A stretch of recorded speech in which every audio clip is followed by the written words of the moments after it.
kuatkan hati. Negeri ini memanggilmu kawan, belajar bergerak berbagi untuk negeri. Assalamualaikum Pak Min. Waalaikumsalam warahmatullahi wabarakatuh. Begini Pak, saya ada tugas mau mengadakan wawancara terkait pengambilan keputusan selama Bapak menjadi pemimpin. Pasti selama menjadi kepala sekolah itu pernah menjumpai masalah ya Pak, terutama yang berkaitan dengan dilema etika atau pendidikan moral. Ya, Mungkin bisa diceritakan Pak? ya pertama Masalah yang berkaitan masalah yang berkaitan dengan moral apabila kita pencairan baik terlambat, Iya. sehingga itu akan mengganggu mungkin kestabilan dalam sekolah, terutama bapak ibu guru, PPT itu sangat berpengaruh. Nah, iya. Itu tadi kan berarti berhubungan dengan dana pos yang terlambat untuk penggajian GTT ngoten ya Pak ya. Nah, bagaimana kira-kira Bapak menjalankan dalam mengambil keputusan itu tadi Pak? Dalam mengambil keputusan, pertama kita juga mengumpulkan dewan guru baik ASN atau BPT, kita mengarahkan kita digital-digital sehingga semua harus mengetahui.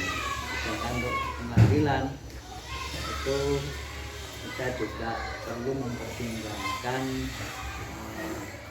keinginan atau kesejahteraan bagi BPT. Itu tadi kan berarti ada dua sisi kepentingan ya Pak ya. Yang pertama berkaitan dengan penggajian GTT, tetapi juga dana bosnya yang terlambat. Nah, langkah-langkah atau prosedur apa yang sekiranya bisa Bapak lakukan? Untuk langkah-langkah kita investigasi ya, inventaris dulu ya, apakah nanti kita pindahkan dari interim dulu misalnya dari kepala sekolah sendiri atau dari dewan guru yang belum beruang atau pihak lain tapi yang tidak dengan ringan, misalnya edukasi sekolah itu kan ringan tidak seperti KPN. Berarti menggali siap informasi gitu Pak ya, siapa yang punya dana lebih untuk bisa menalangi dulu gitu ya. Iya. Lalu hal-hal apa yang sudah disampaikan Bapak tadi yang sekiranya dianggap efektif? Yang dianggap efektif apabila kita punya pinjam yang tidak memberi bunga, ini yang paling efektif. Seandainya tidak ada, ya kita terpaksa mencari pihak lain tapi yang bunganya sangat ringan, sehingga nanti tidak terlalu banyak mengganggu ekonomi atau keuangan sekolah. Lalu dalam proses itu tadi kan yang paling efektif itu tadi kan dianggap efektif adalah memilih tanpa adanya bunga ya Pak ya. Nah, apa ada tantangan atau kendala ya Pak? Ada tantangan. Itu pertama apabila pihak atau bapak ibu guru itu belum ada yang punya, sehingga berarti mencari peluang bisa masih menunggu, tidak harus sekarang pinjam dan dapat, paling enggak paling cepat itu satu minggu, sehingga kita perlu memberi sosialisasi atau mengatakan kepada BPT bahwa gajinya terlambat karena menunggu keuangan lain. Diberi pengertian dulu mungkin ya Pak. Ya. Nah, saat menghadapi situasi itu apa ada jadwal khusus untuk menyelesaikan masalahnya itu Pak? Saya kira kalau jadwal khusus itu langsung. Oh, jadi langsung diselesaikan saat itu juga ya Pak? Iya. Lalu siapa saja yang sekiranya dapat membantu Pak dalam pemecahan masalah? Yang dapat membantu pertama mungkin kendala bos, operator, dan mungkin bapak ibu guru yang lain itu bisa, karena ada pendapat yang paling bagus itu yang saling membantu kerja tidak terlalu berat untuk diputuskan. Iya, berarti kolaborasi antar semua warga sekolah ya Pak dalam mengambil keputusan. pembelajaran yang dapat diambil dari masalah atau pengalaman-pengalaman yang pernah dilalui itu tadi Pak? Ada ya, dari segi efektivitas itu seperti kedisiplinan. Sehingga apabila kita merencanakan AKS dan AKOS itu harus sesuai. Jadi kalau ada misalnya kebutuhan yang lainnya ada membahayakan agar tidak mengganggu, itu harus ada biaya yang lain, talangan ya, sehingga itu harus dididik, harus sesuai. Yang kedua itu bukan moral mengenai apa tadi kasihan gitu Pak. sehingga kalau bisa di situ itu jangan sampai gajinya terus, karena penabungnya penuh, gajinya cuma sedikit, bagaimanapun harus kita ya Oke, terima kasih Pak, semua poin sudah saya dapati. Terima kasih atas waktunya. Mohon undur diri. Assalamualaikum warahmatullahi wabarakatuh. Berbagi untuk negeri, kita menjalin kolaborasi. Assalamualaikum warahmatullahi wabarakatuh, Bu Ana. Waalaikumsalam, Bu Arum. Apa kabarnya? Alhamdulillah baik. Bu Arum bagaimana? Alhamdulillah sehat juga. Ngenten Bu, saya kesini mau wawancara terkait kepala sekolah dalam mengambil keputusan itu bagaimana? Oh iya. Nggak apa-apa nggih Bu, saya mengganggu waktunya. Bukan. Ya. Begini Bu Ana, kan selama panjenengan jadi kepala sekolah pasti menjumpai masalah-masalah, terutama masalah yang berkaitan dengan dilema etika ataupun rujukan moral. Iya. Kira-kira apa bisa diceritakan Bu, masalah apa? Ya, oke baik. Jadi saya kebetulan di sini kepala sekolah baru, masih 1,5 bulan di lembaga ini. Nah, untuk pengalaman dilema etika atau rujukan moral itu saya punya pengalaman yang dilema etika, gitu ya. Jadi dilema etika antara ya, kepala sekolah dengan guru. Nah, gitu. Jadi kami di sekolah SD Negeri 4 Atrejo ini punya kesepakatan yang menjadi peraturan sekolah. Nah, untuk guru-gurunya itu masuk yang piket itu masuk sebelum jam 6:30 karena anak-anak masuknya jam 6:30 karena setiap hari itu mulai 6:30 sampai jam 7 ada pembiasaan sekolah. Nah, kemudian bagi guru yang tidak piket itu kesepakatan kita bersama itu paling lambat jam 7:45 atau 7:10. Jadi sebelum pembelajaran dimulai. Nah, ternyata dalam perjalanan waktu itu ada salah satu guru yang sering melanggar. Terlambat nonton dia Bu. Iya, terlambat. Nah, kemudian tidak piket, nah gitu. Nah, saya selaku kepala sekolah ya harus menegakkan ya, keadilan kan gitu ya. Jadi karena itu sudah disepakati bersama, aturan itu ya harus ditegakkan. Nah, kemudian nah, akhirnya karena sering terlambat atau sering tidak melaksanakan piket itu saya tanya.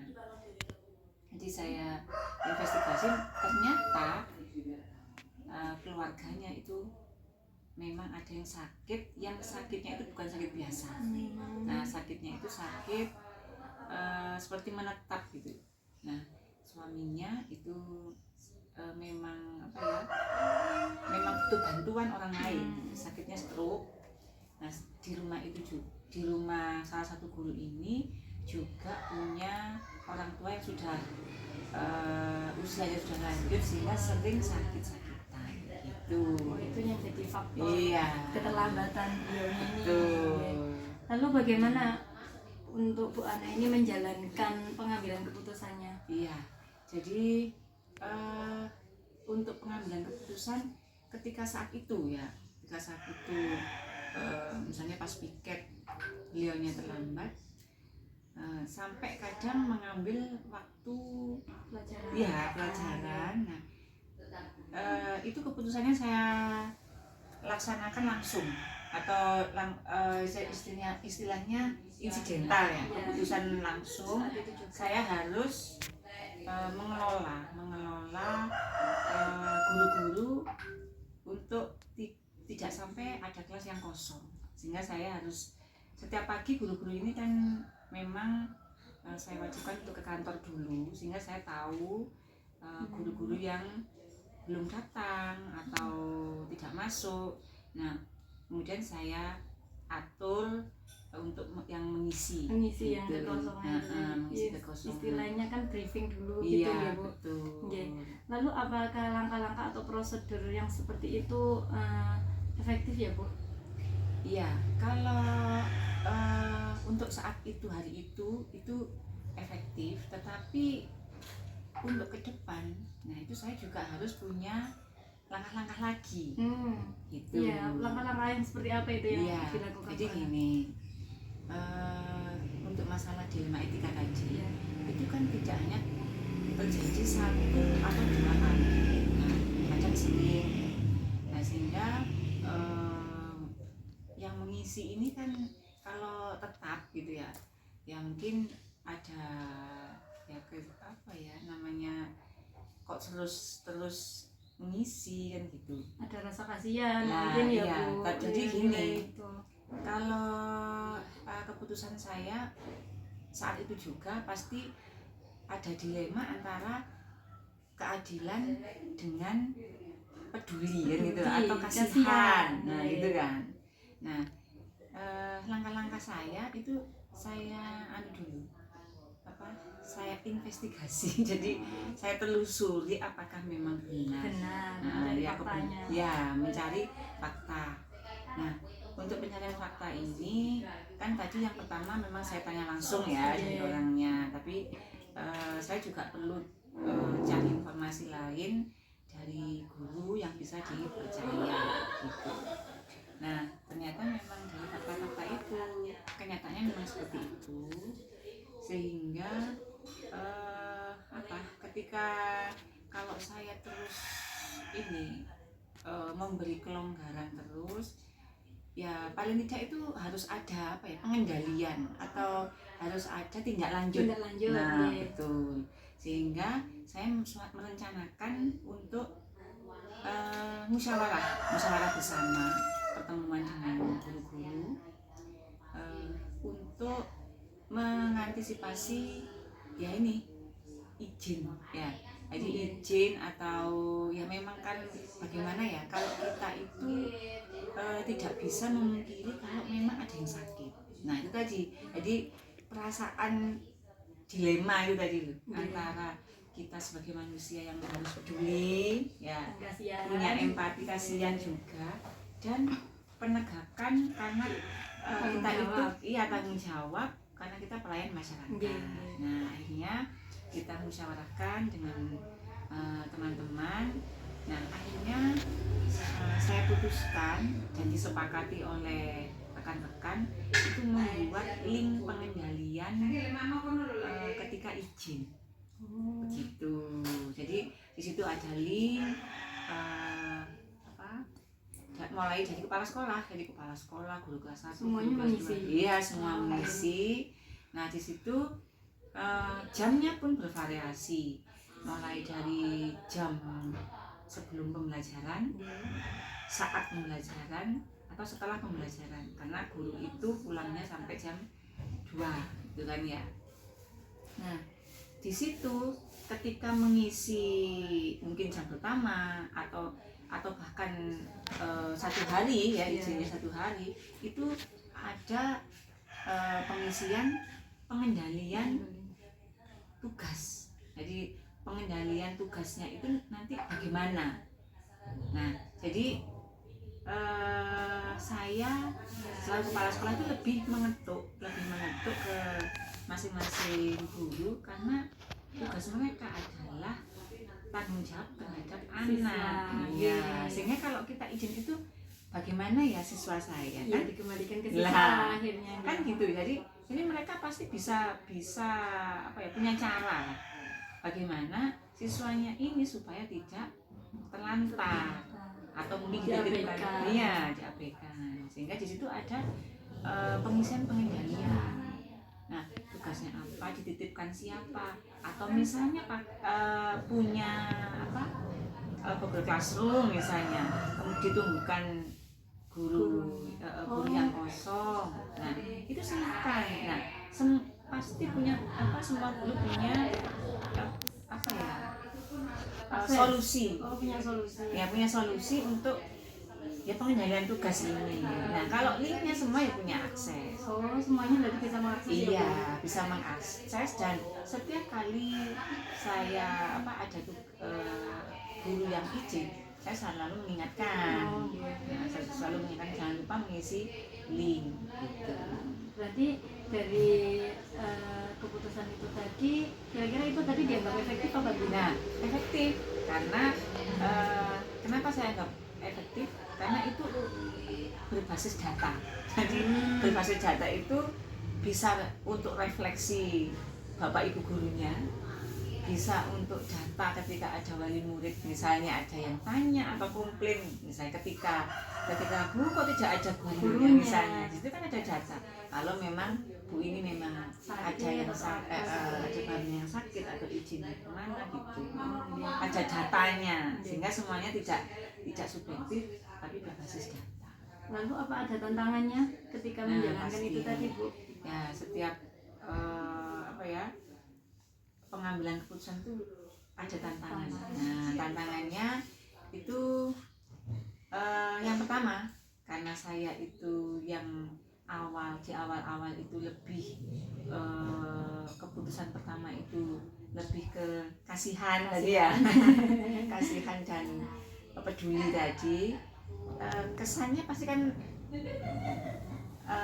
kayak ada kelonggaran gitu ya. Tapi akhirnya kan saya membuat keputusan lagi supaya itu menjadi bahan refleksi dari guru. Nah, kemudian tantangan yang pertama. Nah, tantangan yang kedua itu ya di awal-awal itu bisa disiplin untuk mengisi. Nah, setelah berjalannya waktu mungkin agak kesana gitu ya, lupa ngisi link mungkin, atau mulai kendor. Nah, itu di situ tantangannya seperti itu. Jadi saya harus sering mengingatkan supaya selalu ajak dan disiplin untuk melaksanakan kesepakatan yang sudah dibuat di sana. Lalu Bu, apakah ada jadwal khusus untuk pemecahan masalah itu atau diselesaikan saat itu juga? Iya, ya ada yang diselesaikan saat itu juga. Tadi kan langsung ya. Ada yang saya jadwalkan. Nah, tadi ketika keputusan saat itu ternyata kurang efektif, nah itu ya. Ternyata ada asumsi gitu ya, ada asumsi. Sehingga saya lebih memberi kelonggaran. Nah, sekarang saya menjadwalkan untuk membuat keputusan lagi di belakang. Tadi saya harus memusyawarahkan rapat dulu, refleksi bersama-sama. Saya harus rapat dulu dengan rekan guru, kemudian saya harus membuat keputusan lagi. Nah, untuk masalah dilema etika ini gitu, untuk guru-guru yang izin itu, sehingga tetap saya tidak maksudnya itu tidak otoriter, nggak boleh izin karena ada saudara yang sakit atau ada suami yang sakit ya, tetapi juga tidak tidak melanggar,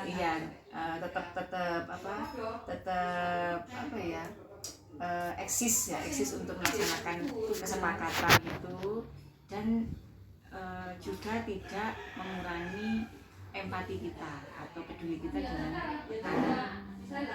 gitu. Jadi sama-sama lah. Jadi etika